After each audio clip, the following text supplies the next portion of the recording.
Flux flux হচ্ছে flat warm অর্থাৎ kind of চ্যাপ্টা টাইপের থাকে। এবং সিস্টোর যখন আমরা পড়ে আসছি সিস্টোর, তো ওই সিস্টোরের মধ্যে আমরা দেখছিলাম যে এগুলাকে আমরা বলছিলাম হচ্ছে টেপ ওর্ম, টেপের মতো। এই একটা জিনিস জানতে হবে যে ফ্লুক্স যেগুলা, এই ফ্লুক্সের মধ্যে অনেকগুলো স্পিসেস আছে, আমরা এক এক করে সেগুলো পড়বো। এবং প্রত্যেকটা স্পিসেসকে আমরা হচ্ছে ভাগ করি যে সেগুলা কোন জায়গাটাকে, মানে এটার হ্যাবিটেট কোনটা, হ্যাবিটেট অর্থাৎ কোথায় বসবাস করে বা কোথায় এরা অ্যাকচুয়ালি ডিজিজ করে, কোথায় অ্যাটাক করে, সেই জিনিসগুলোর উপর ডিপেন্ড করে আমরা হচ্ছে এগুলোকে ভাগ করি। যেমন প্যারাগোনিমাস ওয়েস্টারমানি একটা আমরা দেখবো, এটা হচ্ছে লাংকে এফেক্ট করে, এই জন্য এটাকে আমরা লাং ফ্লুক্স বলি। তা বাদে ফ্যাসিওলা হেপাটিকা এরকম একটা আছে, এটা হচ্ছে লিভারকে এফেক্ট করে। তারপরে হচ্ছে ক্লোনরকিস সাইনেন্সি, সেটাও লিভারকে এফেক্ট করবে, সো সেটাকে আমরা বলবো লিভার ফ্লুক্স, সেটাকে বলবো লাং ফ্লুক্স। তার বাদে সিস্টোসোমস আমরা পড়বো, সিস্টোসোমস। তো সিস্টোসোমস যে স্পিসিসগুলো আছে, যার মধ্যে সিস্টোসোমা হেমাটোবিয়াম, সিস্টোসোমা ম্যানসোনি, সিস্টোসোমা জ্যাপোনিকাম, এগুলো আমরা দেখবো।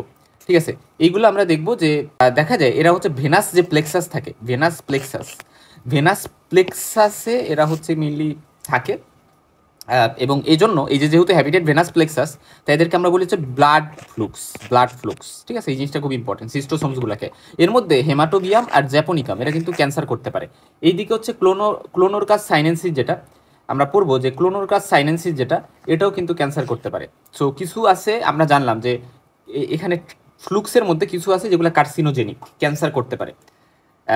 এবং এই যে হেমাটোবিয়াম যেটা, সিস্টোসোমা হেমাটোবিয়াম, এটা হচ্ছে ইউরিনারি ব্লাডারে স্কোয়ামাস সেল কার্সিনোমা করতে পারে। নর্মালি ইউরিনারি ব্লাডারে আমরা জানি ট্রানজিশনাল সেল কার্সিনোমা হয়, কিন্তু এই যে রেয়ার টাইপের একটা ক্যান্সার কিন্তু ব্লাডারে করার ক্যাপাসিটি এদের আছে। হ্যাঁ, এটা গেল। এরপর আসা যাক যে আমরা ইন্টেস্টিনাল কিছু ফ্লুক্স আছে যেগুলো ইন্টেস্টাইনই হ্যাবিটেড, যেমন আমরা পড়বো যে ফ্যাসিওলোপসিস, বাস্কি বা আদার বেশ কিছু টার্ম আমরা এক এক করে আলোচনা করব। এখন এর মধ্যে আমরা দেখব কিছু আছে যেগুলা হচ্ছে মানে এই যে ফ্লুক্সগুলা বা ওর্মগুলা, ফ্ল্যাট ওর্মগুলা, এগুলো সাধারণত আনসেগমেন্টেড হয়, অর্থাৎ এদের বডিতে কোনো সেগমেন্টেশন থাকে না। আমরা জানি যে সিস্টোর যখন পড়ছি এদের বডিতে এরকম সেগমেন্ট থাকে, যেটাকে আমরা বলতাম প্যারোগ্লোটিস, বাট এখানে কোনো প্যারোগ্লোটিস থাকে না, এদের বডিটা আনসেগমেন্টেড থাকে। একটা বডির মধ্যেই বোথ মেল অ্যান্ড ফিমেল দুটো জেন্ডারই থাকে, এবং এটা যেহেতু থাকে তাই আমরা বেশিরভাগকেই বলি হচ্ছে মনোসিয়াস। বাট এই যে সিস্টোসোম যেগুলো, এই সিস্টোসোমসগুলো কিন্তু হচ্ছে ডায়োসিয়াস, অর্থাৎ এগুলাতে মেল আর ফিমেল জেন্ডার কিন্তু আলাদা আলাদা থাকে। ফ্লুক্স মানে হচ্ছে লিফ লাইক, এই লিফ লাইক কথাটা তোমার মাথায় রাখতেই হবে তুমি। সো লিফ লাইক হয় এরা, পাতার মতো। এদেরকে আমরা ট্রেমাটোডা ক্লাসের আন্ডারে ফেলি। এবং আমরা যখন পড়ছিলাম যে প্লাটিহেলমিনথিস একটা আছে, প্লাটিহেলমিনথিসের মধ্যে হচ্ছে সিস্টোর পরে আর হচ্ছে ফ্লুক্স পরে। তো এই দুইটার মধ্যে কিন্তু কোনো বডি ক্যাভিটি থাকে না। বাট অপরদিকে নেমাটোড যেটা ছিল, নেমাটোডের মধ্যে কিন্তু বডি ক্যাভিটি থাকবে। সো নেমাটোড নিয়ে আমরা পরে জানবো, বাট আমরা জানলাম যে এই দুটো প্লাটিহেলমিনথিসের মধ্যে যে দুটো পড়ছে এই দুটোর মধ্যে কোনো বডি ক্যাভিটি থাকে না। ফ্লুক থেকে এটা আসছে এবং এটা মানে হচ্ছে ফ্ল্যাট ফিশ, তো ওইখান থেকে এটা অরিজিন। সিস্টোসোমা যেগুলা, এগুলা কিন্তু স্কিনকে পেনিট্রেট করে ঢোকে। আমরা যখন নেমাটোড পড়বো তখন দেখবো আমরা ওইখানে যে বেশ কয়েকটা আছে যেগুলো স্কিনকে পেনিট্রেট করে ঢুকবে। বাট এখানে আমরা একটা জানলাম ফ্লুক্স যেটা স্কিনকে পেনিট্রেট করে ঢোকে, সেটা হচ্ছে সিস্টোসোমস এর আন্ডারে, বা সিস্টোসোমা যে স্পিসিসগুলো আছে হেমাটোবিয়াম, ম্যানসোনি, জ্যাপোনিকাম, এগুলো স্কিনকে পেনিট্রেট করে ঢুকে যায়। তো যে এই সবগুলোর ক্ষেত্রে মোটামুটি ডেফিনেটিভ হোস্ট হচ্ছে হিউম্যান, আর ইন্টারমিডিয়েট হোস্ট হচ্ছে শামুক। আমরা বলি না শামুক, ইন্টারমিডিয়েট হোস্ট হচ্ছে একটা থাকতে পারে, একটা থাকলে ওই শামুক হবে। আর শামুকের ইংলিশ কি? স্নেইল। এবং সিস্টোসোমা স্পিসিসের ক্ষেত্রে শুধু স্নেইলই ইন্টারমিডিয়েট হোস্ট থাকে। বাট অন্য স্পিসিসেরগুলোর ক্ষেত্রে আমরা দেখবো কোনোটার ক্ষেত্রে দুইটা ইন্টারমিডিয়েট হোস্ট থাকতে পারে। সেক্ষেত্রে 2 নম্বর যে ইন্টারমিডিয়েট হোস্ট সেটা হইতে পারে কোনো ফ্রেশ, মানে কোনো ফিশ হইতে পারে, অথবা সেটা হইতে পারে কোনো অ্যাকোয়াটিক প্লান্টস, এগুলো আমরা দেখতে থাকবো, মানে পানির মধ্যে কোনো প্লান্টস।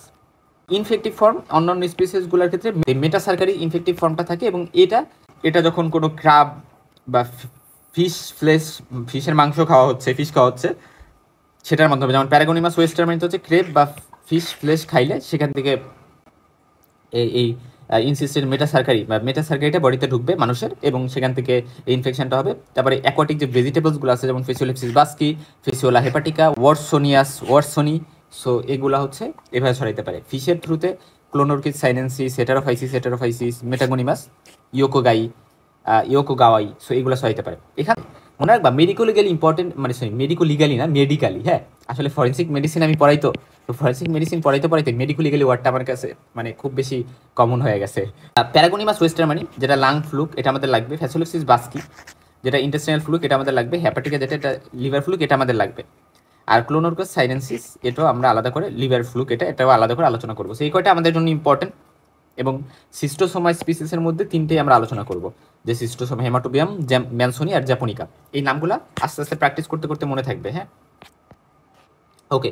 দেখো তাহলে ইন্টেস্টাইনাল ফ্লুক্সের মধ্যে আছে ফ্যাসিওলিপসিস বাস্কি, হেটারোফাইসিস, তারপরে ওয়াটসোনি, তারপরে হচ্ছে মেইনলি ফ্যাসিওলা হেপাটিকাটাই এখানে ইম্পর্টেন্ট আমরা পড়বো। আর লার্জ ইন্টেস্টাইনের মধ্যে গ্যাস্ট্রোডিস্কোইডস হোমিনিস, যেটা মানে ইন্টেস্টিনাল, এটাও ইন্টেস্টিনাল ফ্লুক। আর তারপরে লিভারে ফ্যাসিওলিপসিস হেপাটিকা, ক্লোনোরকাস সাইনেন্সিস, এই দুটি ইম্পর্টেন্ট। আর অপিস্থর্কিস ফেলিনিয়াস যেটা, এটা হচ্ছে সাইজে একটু ছোট হয় এবং এটা অতটা ইম্পর্টেন্ট না আমাদের জন্য। লাঙে হচ্ছে প্যারাগোনিমাস ওয়েস্টারমানি, এবং এটা থেকে হেমোপটাইসিস কিন্তু হয়। এবং এটা এই প্যারাগোনিমাস ওয়েস্টারমানি যে ম্যানিফেস্টেশনগুলো করে, এগুলো টিবি লাইক হয়, টিউবারকুলোসিসকে মিমিক করে। ব্লাডে হচ্ছে বা ব্লাড ফ্লুক হচ্ছে সিস্টোসোমা হেমাটোবিয়াম। হেমাটোবিয়ামটা হচ্ছে ভ্যাসিকল বা ইউরিনারি ব্লাডের ওইখানে প্লেক্সাসে থাকে। অপরদিকে ম্যানসনের জাপোনিকাম হচ্ছে পোর্টাল ভেনাস প্লেক্সাসে থাকে। সো এগুলো যেহেতু ব্লাড ভেনাস প্লেক্সাসে মিললে থাকে, তাই এদেরকে ব্লাড ফ্লুক বলা হয়। এখন আমরা বেশ কিছু টার্ম একটু বলে আসি, যে দেখো প্লাটিহেলমিনথিসের আন্ডারে সিস্টোড টেমাটোড বলে, এগুলো কোনো বডি ক্যাভিটি নাই। নেমাটিহেলমিনথিস সেটার আন্ডারে কিন্তু নেমাটোডসগুলো পড়ে, এটার বডি ক্যাভিটি আছে। এবং এরা লিফ লাইক হয়, ফ্লুক্সগুলো বা টেমাটোডগুলো বডি ক্যাভিটি অ্যাবসেন্ট থাকে, এবং এদের জিআইটিটা ইনকমপ্লিট থাকে। এদের সেক্স হচ্ছে হার্মাফ্রোডাইট, মানে এরা সাধারণত মনোসিয়াস হয়। একটা বডির মধ্যেই বোথ মেল এবং ফিমেল জেন্ডার থাকে। বাট এক্সেপশন হচ্ছে কি, এক্সেপশন হচ্ছে সিস্টোসোমস। এগুলাতে কিন্তু ডায়োসিয়াস বা সেপারেট সেক্সেস থাকে, মেল ফিমেল আলাদা থাকে। এবং এগগুলা অপারকুলেটেড হয়। অপারকুলেটেড এগ মানে কি, এই যে যদি এগ হয়, সো এগের এখানে একটা ঢাকনা থাকে, এই ঢাকনাটা খুলতে পারে, মানে ঢাকনাযুক্ত এগ কেমন বলে অপারকুলেটেড এগ। এবং সাধারণত সিস্টোসোমার স্পিসিসগুলো বাদে বাকি সবার এগগুলো অপারকুলেটেড হয়, আর সিস্টোসোমার এগগুলো হচ্ছে নন অপারকুলেটেড হয়। এবং এই এগগুলোতে আমরা দেখবো, সিস্টোসোমার এগগুলোতে এক ধরনের, ধরো এই যে এগ, এবং এদের বডিতে মানে এগের স্ট্রাকচারে আমরা দেখবো যেরকম স্পাইন থাকে, স্পাইন টার্মিনাল স্পাইন থাকতে পারে, ল্যাটারাল স্পাইন থাকতে পারে কারো কারো ক্ষেত্রে। সো এই জিনিসটা খুবই ইম্পর্টেন্ট। আর লিফ লাইক বডি, সো এই যে লিফ লাইক একটা বডি, পাতার মতো একটা বডি দেখা যাচ্ছে। সো এটা আমরা দেখলাম। হোস্ট হচ্ছে সাধারণত ডেফিনিটিভ হোস্ট থাকে, ফার্স্ট ইন্টিমেট হোস্ট থাকে, সেকেন্ড ইন্টিমেট হোস্ট থাকে। মেইনলি সিস্টোসোমার ক্ষেত্রে শুধু হিউম্যান আর হচ্ছে জাস্ট স্নেল বা মলাস্কস যেটা বা শামুক যেটা, এগুলা। আর অন্যান্য স্পিসিসের ক্ষেত্রে আর একটা এক্সট্রা ইন্টিমেট হোস্ট থাকতে পারে, সেটা হইতে পারে কোনো ওয়াটার প্লান্টস, যেমন ওয়াটার চেসনাট, ওয়াটার ক্যালট্রপ বা ওয়াটার ক্রিস, এরকম বেশ কিছু প্লান্টস, ওয়াটার প্লান্টস বা ওয়াটার ভেজিটেবলস। অপরদিকে ফ্রেশ ওয়াটার ফিশ হইতে পারে ইন্টারমিডিয়েট হোস্ট, যেমন ফ্রেশ ওয়াটার ফিশের মধ্যে ক্রাব মানে চিংড়ি হইতে পারে বা আদার ফিশ হইতে পারে। সিস্টোসোমসের ক্ষেত্রে সাধারণত একটা সিঙ্গেল ইন্টারমিডিয়েট হোস্ট থাকবে, যেটা স্নেল। মোড অফ ইনফেকশন কীভাবে হইতে পারে সেটা বলে আসছে, আন্ডারকুক ফ্রেশ ওয়াটার প্লান্টস বা ফিশ যদি কেউ খায় বা স্কিন পেনিট্রেশন করে, সার্কারি যেটা। মনে রাখবা যে অন্যান্য স্পিসিসের ক্ষেত্রে ইনফেক্টিভ ফর্ম হচ্ছে মেটাসার্কারি, আর সিস্টোসোমার ক্ষেত্রে হচ্ছে সার্কারি। সো এই জিনিসটা মনে রাখো। আর হ্যাবিটেট কি, হ্যাবিটেটকে আমরা ভাগ করছি যে দেখো বিলিয়ারি ট্রাক্ট এ থাকে বা লিভার ফ্লুক যেগুলো, এগুলোর মধ্যে আছে ফ্যাসিওলা হেপাটিকা, এটাকে আমরা শিপ লিভার ফ্লুকও বলি, ফ্যাসিওলা জাইগান্টিকা এটাকে জায়ান্ট লিভার ফ্লুক। তারপর ক্লোনোরকাস সাইনেন্সিস, এটা হচ্ছে চাইনিজ বা ওরিয়েন্টাল লিভার ফ্লুক। ওরিয়েন্টাল শব্দটার মানে হচ্ছে আমাদের এশিয়ার ইস্ট যে রিজনগুলো, যেমন হচ্ছে ধরো ফর এক্সাম্পল জাপান, তারপরে চীন, কোরিয়া, ওই সকল রিজনগুলো। তারপরে অপিস্থর মানে ওই সকল এরিয়াগুলোকে অ্যাটাক করে। তারপরে অপিস্থরকিস ভাইভারিনি বা অপিস্থরকিস ফেলিনিয়াস, এগুলা কিন্তু সব লিভার ফ্লুক্স। আর জিআইটি যে লুমেনকে অ্যাটাক করে যে ফ্লুক্সগুলো, সেগুলো হচ্ছে ফ্যাসিওলপসিস বাস্কি, এটা ডিওনানামকে অ্যাটাক করে। আর গ্যাস্ট্রোডিস্কোইস হোমিনিস, এটা কোলন বা লার্জ ইন্টেস্টাইনকে অ্যাটাক করে। আর লাংকে প্যারাগোনিমাস ওয়েস্টার মানে এটাকে ওরিয়েন্টাল লাং ফ্লুকও বলা হয়। আর সিস্টোসোমসগুলো ব্লাড ফ্লুক্স। এখানে দেখো একটা ফ্যাসিওলা হেপাটিকাকে দেখানো হয়েছে। সো এদের স্ট্রাকচারটা এরকম থাকে, একটা ওরাল সাকার আছে, ইউটেরাস আছে, তারপরে ওভারি আছে, ওসাইট আছে, সেমিনাল রিসেপ্টাকল আছে, টেস্টিস আছে। দেখো একই বডিতে ফিমেল জেন্টিলা এবং মেল জেন্টাল অর্গানগুলো আছে, তার মানে এটা হচ্ছে মোনোসিয়াস বা হার্মাফ্রোডাইটস। কিছু জেনারেল ক্যারেক্টারিস্টিক্সে, তো জেনারেল ক্যারেক্টারিস্টিক্সের মধ্যে লিফ শেপড হবে, আনসেগমেন্টেড বডি থাকে, ওরাল সাকার থাকে, ভেন্টাল সাকার থাকে, দুইটা মাস্কুলার সাকার থাকে এদের বডিতে। আমরা যখন সিস্টোর পড়ছি আমরা দেখছি যে 4টা মাস্কুলার সাকার থাকে সিস্টোরে বা ট্যাপোরমে। আর সেক্স বলতে মেনলি হার্মাফ্রোডাইটস হয়, মোনোসিয়াস হয়। বাট সিস্টোসোমসগুলো বা সিস্টোসোমা যে স্পিসিসগুলো আছে সেটা ডায়োসিস হয়, অর্থাৎ আলাদা আলাদা জেন্ডার থাকে। রিপ্রোডাক্টিভ সিস্টেম হাইলি ডেভেলপ থাকে, কমপ্লিট থাকে, কোনো বডি ক্যাভিটি থাকে না। বডি ক্যাভিটি থাকবে নেমাটোডসে। আর এলিমেন্টারি ক্যানেল ইনকমপ্লিট থাকে, অ্যানাস অ্যাবসেন্ট থাকে, এক্সক্রিটরি নার্ভাস সিস্টেম প্রেজেন্ট থাকে, ওভিপারাস অর্থাৎ এরা ডিম পারে এবং এগুলা অপারকুলেটেড হয় সাধারণত শুধুমাত্র সিস্টোসোমা বাদে। আর স্যাচুরেটেড সল সলিউশনে এই ডিমগুলো সাধারণত ফ্লোয়েট করবে না বা ভাসবে না।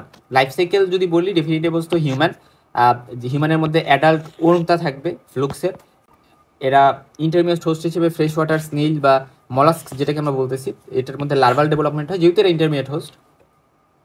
এবং কোনো ট্রেমাটোড বা বেশিরভাগ ট্রেমাটোডই আমরা বলি যে একটা সেকেন্ড ইন্টারমিডিয়েট হোস্ট দরকার হতে পারে, সেটা হতে পারে ফিশ, ক্রাব অথবা ওয়াটার প্লান্টস।